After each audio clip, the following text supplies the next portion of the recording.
Hello and welcome to another episode of the Tao of Humaning, where we explore the physical, energetic, emotional, and spiritual aspects of what it means to be human together. I'm your host, Dr. Christine, and I'm so thrilled you've decided to join me for today's conversation. In today's episode, I want to talk a little bit about our human capacity for holding grief and joy at the same time. And really, what I mean by that is our capacity to hold complex, seemingly opposite things at the same time. This um, this topic is very near and dear to me, and it really comes from first it came from a conversation that I was having with another mom about all the ways in which motherhood transforms us, and there are so many. And I think, we could have a podcast talking solely about that, and it could be a great podcast actually. Um, but we were talking specifically about motherhood, and it really got me reflecting on my own journey into motherhood and what that was like. And I had somewhat of a unique experience, but we all do though, right? That's the thing about motherhood. It's all like exactly what all of us need, but we don't know it at the time. So it feels just like, I don't know. Motherhood is just a wonderful, mysterious, transformative process. Um, but my journey into motherhood was quite grief-stricken, and I was, 37 weeks pregnant when I lost my mom. And so I had this really interesting arc of losing a mom while also becoming a mom. And it was, it's almost 13 years ago. So it's been a minute. And I think now I could maybe talk about it without crying, but it took a little time because that was not the plan. And you just imagine your journey into motherhood being a particular way. And for a lot of us, that is not the way that it goes. We were actually planning on, trying to see if my family could move out to the West Coast. And, we had all these big ideas, and we had quite a plot twist and ended up losing the mom while becoming a mom. And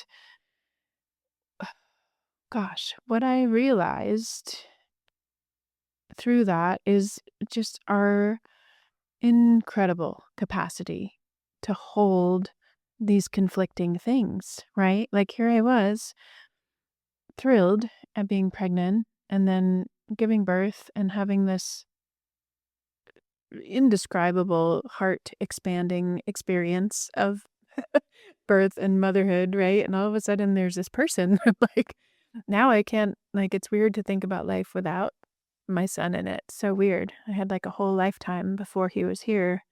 But in that moment, it's like your heart just expands, right? And you have access to incredible joy beyond anything I had ever experienced before. And at the same time, I was experiencing incredible grief like I had never experienced before. And I was, how do I describe how I was? I don't know, I was in it, and all of it. I was in the messiness and the amazingness, and I remember thinking, gosh, like I'm having all of these emotions, and in Chinese medicine, like the emotions affect our health, and oh my God, like what am I like hurting the baby by having so much grief, right? Because he was a due date baby, so he actually came on his due date 3 weeks later. But I had this window of time before he was here, and the grief, grief just comes, right? Like you can't control that. I don't think we should control that, but like it shows up in these waves and it's so intense and it's just so present, right? Like you can't really wish grief away. Hasn't been my experience with it at least. maybe some people can. I was not able to.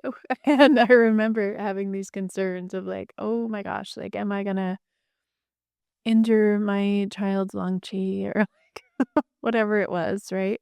But I remember having this conversation. I was having coffee with a local, midwife, and I was sharing, just where I was at and what was going on and my concerns, and she gave me this gift of reframing in that humanness, right? Like, she was able to meet me in my humanness and allowed me to like, I don't know, other people maybe said that to me also, but there was something in the way that it was delivered in that moment that I was open and ready to receive it. But this idea that me feeling the very human emotion of grieving the loss of a mother was actually a really healthy experience for my baby, my unborn baby at the time, and even after he was born, to witness. And that was like, "Oh, right." And so then I was able to sit with it a little bit differently, and it made the experience more spacious. And there were, strategies and meditations and supports in there that helped that. And I think ultimately being able to recognize the humanness of it and be like, "Oh, maybe I could just express what it is that I'm feeling and reassure this new person that's coming into the world here with us, reassure them that this is a human experience and that I'm okay and that it will pass and the intensity is all right." Right? Like, there's nothing to be concerned about. Because I think a lot of times we feel that way, right? When we're human, we see someone hurting, and there's a natural tendency to want to ease that pain somehow, right? There's also such a gift in being able to allow people the space to have their pain and to actually feel it and to let it move through the body versus trying to think about it or rationalize it or make it go away or, all of the all of the things. Like, what if we just let it be, right? And so I would do that. Even when Francisco was very little, I would say, I would hold him and I would have a wave of grief come and I would be like, "Mommy's feeling really sad right now. I'm really missing my mom. And I'm going to be okay." And I would just have these conversations with him as a human because was just a small human at the time. Um, but I realized, and I even realized in the moment, that was such a gift. Not that I would ever have chosen that. If I were able to pick like the bingo lottery of my life, right? I wouldn't have picked that particular recipe of things. And I also see the gift in being able to see that incredible capacity that we have as humans to hold big things and to hold big things that are real different from each other, right? Like the joy of becoming a new mom and having this love and like heart expansion, like indescribable. You can't, like, I still can't, even talking about it right now, I can't think of like words to it other than like, wow, right? And also having that capacity to hold that grief. And I was thinking about this conversation and what, we can have many conversations about this because I do feel like it has really actually enriched my life and also made me a better practitioner and a better partner, probably a better mom. I think it's just made me a lot better in life at realizing this human capacity that we have. Like, I realized that I can do a lot more hard things than I thought that I could. And I think a lot of times nowadays, when we are talking about nervous system work, which I love that there are so many conversations happening about nervous systems, I think there's a disservice sometimes when we talk about nervous system regulation as being equal to being calm and somehow being calm is being regulated, and being calm is like the goal. I would say that is not the goal. That is a piece of the experience of being human, but also to me, a healthy nervous system is really able to hold more life. And it's really about that capacity to hold life, to meet life with whatever it shows to us. Because at the end of the day, we don't get to choose a lot of the bingo cards. Right? We don't get to choose exactly what unfolds in terms of our losses and our loves and our, different experiences that we have, right? Like life shows us what's next, right? It's like, here, how about this? Like, what would you like to do with this? Right? It's asking us that question of like, what do we want to do with this? How do you want to show up in this? Right? Sometimes how we show up is messy and it's okay. Right? I talk to patients about this a lot and students a lot about the messiness and the growth and, not forcing ourselves into some made up shoulds of, needing to be calm and regulated. That calm equals being regulated and calm equals like the way to be for your nervous system. I would say that's not the goal. The goal is capacity. The goal is capacity and holding more of life. And I think that when we just move with life, right? Our capacity naturally grows because we have more experiences, right? We have more time on this earth interacting with other humans and having more experiences, right? Our capacity naturally grows. And our desire, I don't know, sometimes we have this desire to shit on ourselves. I don't know where that comes from, but we have this, perfection. Maybe it's cultural. I don't know. It would be a fun conversation to get into. But we often want life to be simple. And when we talk about life being simple, sometimes that equates to like, well, I'm feeling one thing at a time, right? I'm feeling sad. I'm feeling happy. I'm feeling grief. I'm feeling grateful, right? But that's not how real life is, right? We talked about this very early on in one of the episodes of the podcast. And it will be a recurring theme, I'm sure, because I really do believe that humans are built for complexity. We're not simple creatures living a simple life. We are complex creatures, all with our own past experiences and our own filters and beliefs, meeting up with other people with their own filters and beliefs. And then we're having these experiences together, right? Like, there's going to be complexity and there's going to be nuance. And that is great, actually. It is a beautiful thing. And I think it's that increase in capacity and it's that complexity of life that actually really helps to shape us and really helps us to see what we're capable of, right? I remember when my mom passed away, I called um, Lama Ellen and I called her to share what had happened. And we had been working together on some things. She was a teacher of mine for a lot of years. Amazing, amazing human. Um, but I called her and I shared what happened. And what she said will always stick with me because it was so impactful. And it was such a moment of like, she really could have hopped on any kind of story train, any number of story trains at that time. And what she said was, huh, well, that wasn't what we had planned, was it?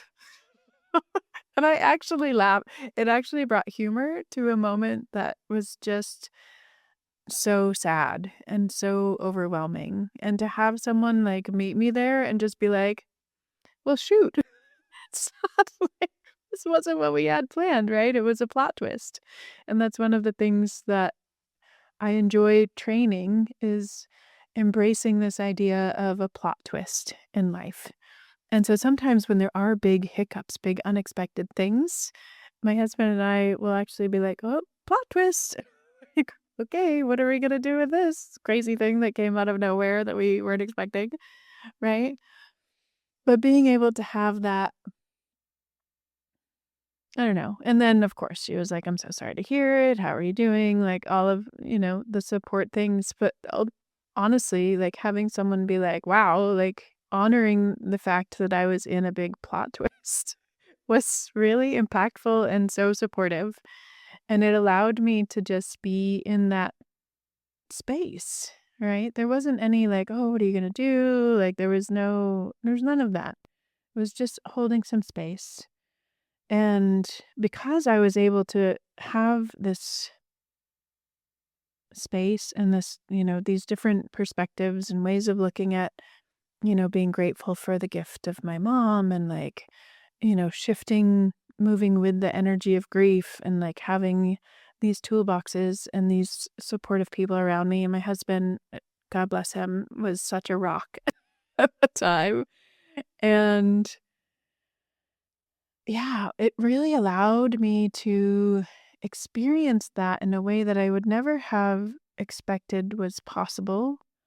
And what shifted in me it has been such a gift. And I feel like I'm really able to hold the space of depth for people, for other people now, and being able to see life with a broader perspective. For sure, it gave me the perspective of, you know, greater, perimenopause brain, greater, like, joie de vivre. I'm like, "What's the word for the, like" I definitely am more grateful for the everyday little things because I realize how precious life is. Like, I lost my mom, she was 62, like, she's super young, right? And so there's inspiration there for me, right? Especially having a son when I was in my later 30s, right? Like I'm very inspired to age well and to take care of myself and like all of these, control whatever I can. But there's also this surrendering that happens at the same time of understanding that I'm not in charge of how much time I get here. And that makes everything more precious. I wondered if I would get through today without crying. Nope. Um, but it's not a crying of grief and sadness, it's a crying of, like, wow, like, life is really such a gift.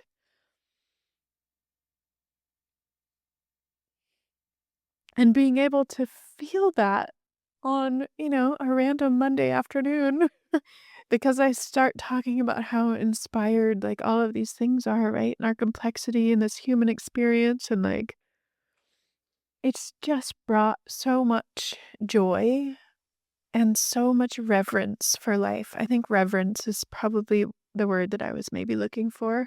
Reverence sprinkled with joy, whatever word that is, that's the one that I'm looking for. It's it's overwhelming at times in a really beautiful way. And I wouldn't have that depth of experience with those things if I didn't go through this thing that was really hard at the same time as something else that was really hard but joyful, right? And for a lot of years I worked with the teacher and the saying, the mantra was the intensity of life is a gift. And that has just unfolded a lot more over the years. Like, I got it at the time that I was studying, and I also now I'm like, "Oh, yeah, like, I get it." Like, those times when we feel just terrible, like, we're really just feeling beat up by life and, like, wishing that we could control things that are out of our control. And I don't know. And I feel like all through life, right? We have these big moments of being challenged, whether it's like parenting or, marriage or struggling to conceive or having aging parents, right? Perimenopause, whatever the thing in our lives that has intensity to it, right? That is going to be an opportunity and a moment that really shapes us, right? We've talked about this in other episodes about in Chinese medicine, we call these the gates of life, right? So, for my example, in giving birth, right?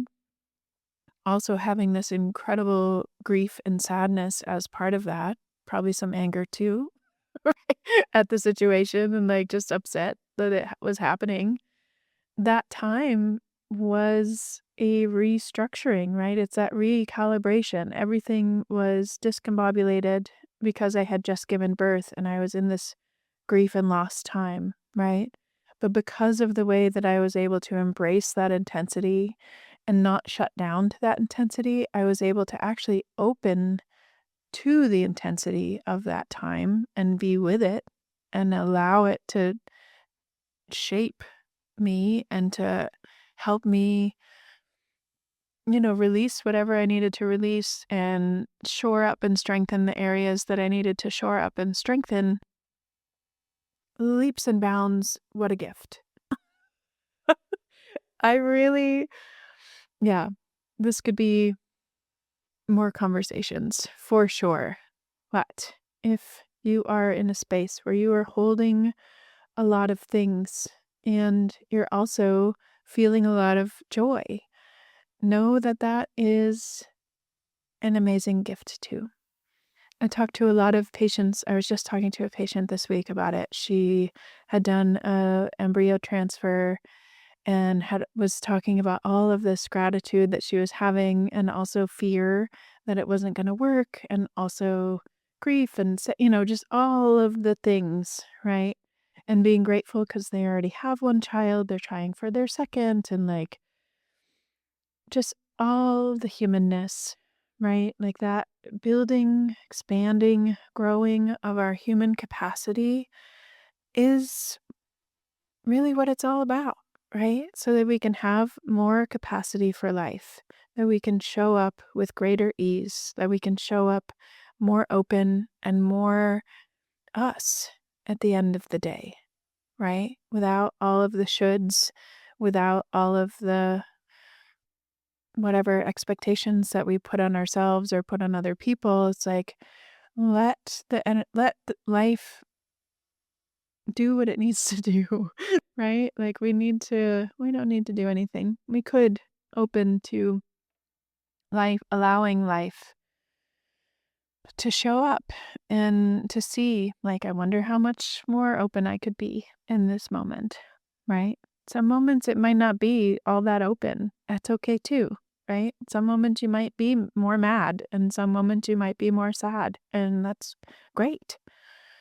Allow that and make space, right? Making space for whatever it is that you need to be able to show up consciously. And we're going to talk more about this in future episodes for sure, because this is delicious stuff here.